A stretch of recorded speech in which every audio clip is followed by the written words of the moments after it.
Cheese aloo parotta morning டிஃபனுக்காக நாங்கள் செய்ய போகிறோங்க. அதுக்கு தேவையான பொருட்கள் எடுத்து வச்சுருக்கோங்க. ஒரு பொட்டேட்டோ வந்து நல்லா கழுவி வேக வச்சுருக்கேன். ஒரு ஆனியன் எடுத்து வச்சுருக்கிறேன். பச்சை மிளகாய், உங்களுக்கு வேணும்னா சீஸ் லேயர் வச்சுக்கலாம், அப்படின்னா சீஸ் கியூப் கூட யூஸ் பண்ணிக்கலாம். மேகி மசாலா கொஞ்சம் பாருங்க வச்சுருக்கேன். அதோட கொத்தமல்லி மல்லி இலை வச்சுருக்கேன். சால்ட்டு தேவைக்கேற்ப, அதுக்கப்புறம் போட்டு வச்சுருக்கேன். ஆயில் வச்சுருக்கேன். இங்கே பாருங்க, மைதா ஒரு கப்பு. நீங்கள் உங்களுக்கு எத்தனை பேர் இருக்கீங்களோ அதுக்கு தகுந்த மாதிரி நீங்கள் எடுத்துக்கோங்க. நான் இங்கே வந்து ஒருத்தருக்கு தான் செய்ய போகிறேன். அதனால வந்து ஒரே ஒரு பொட்டேட்டோ மட்டும் நான் வேக வச்சு எடுத்துருக்கேன். பாருங்க, ஸ்டவ் ஆன் பண்ணி ஒரு தோசை தவா வச்சுருக்கேங்க. கொஞ்சம் ஹீட் ஆகும். ஹீட் ஆனதுக்கப்புறம் இதை நம்ம செய்ய போகிறோம். எப்படி செய்யறேன்னு பார்க்கலாம்.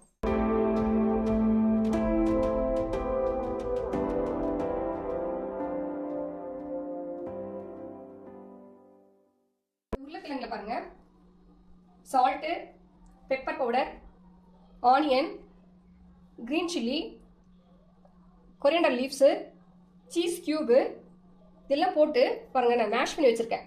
இதோட இன்னொரு ஒரு சீஸ் லேயர் வந்து நான் இதில் ஆட் பண்ண போறேன்.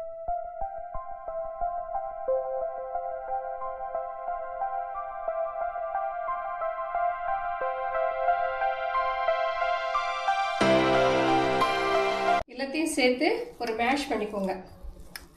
இப்போ ஒரு ஸ்பூன் ஆயில் வந்து நீங்க டிராப் பண்ணி விடுங்க.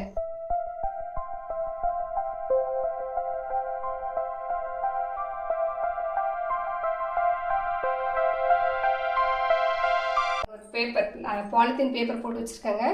இதுல வந்து நல்லா ஒரு தட்டி விட்டுக்கோங்க.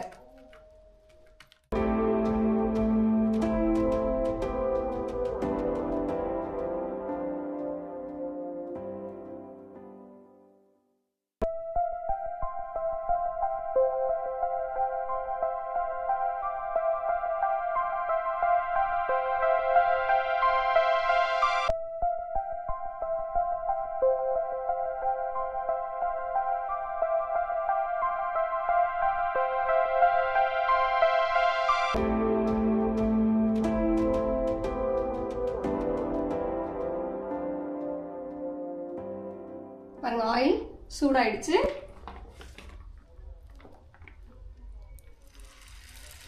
அவ்வளவுதாங்க.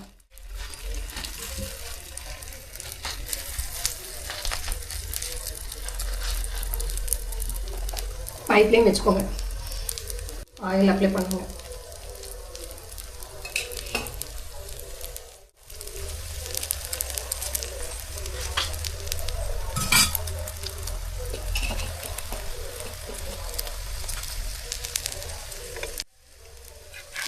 நல்லா வெந்து வந்துருச்சுங்க. அடிப்பகுதியில் இந்த டைமில் நம்ம அப்படியே திருப்பி போட்டுருவோங்க. இங்கே பாருங்க,